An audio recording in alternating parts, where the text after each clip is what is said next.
So the show's back in April Yes. with a primetime slot, Yeah. and it's longest series yet. That's quite a lot of pressure, I'm imagining. How are you coping with putting it all together? Nice, good question. Are you scared shitless?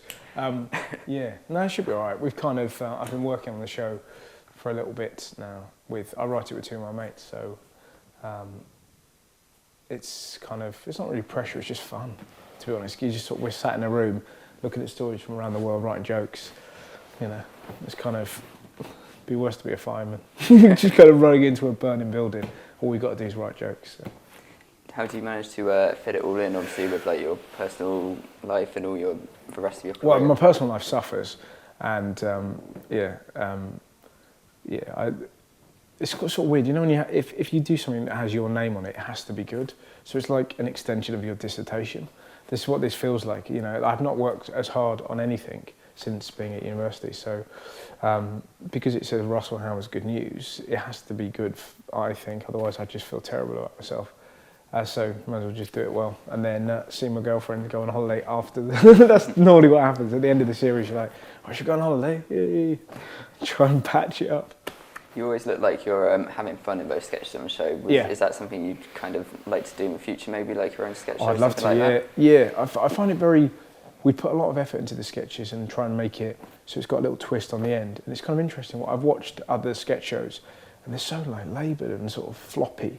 But maybe that's the nature of the show we do, because it's just disposable telly. It's just like you can watch it doing the ironing or eating food, and it's just joke, bye.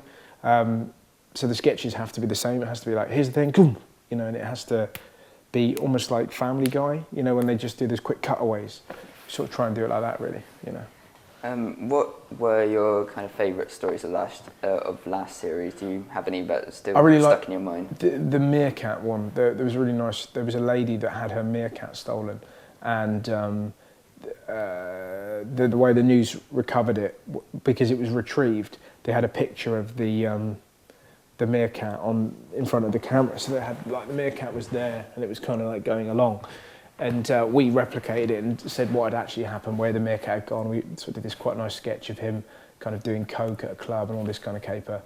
But what was so lovely about it was that she got in touch with the show and sent me a really saucy message. And I asked her, I said, would you mind if I read this story out on air? She's like, yeah, it's fine. And she was 80, and she said, if you buy me a new meerkat, I'll blow you.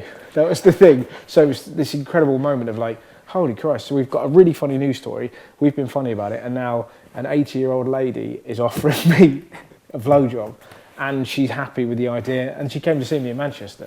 To the gig, but she didn't suck me off. Not that I didn't, that sounds terrible, I was really disappointed. I didn't hold her to it, but she was just really funny, and yeah, it was great.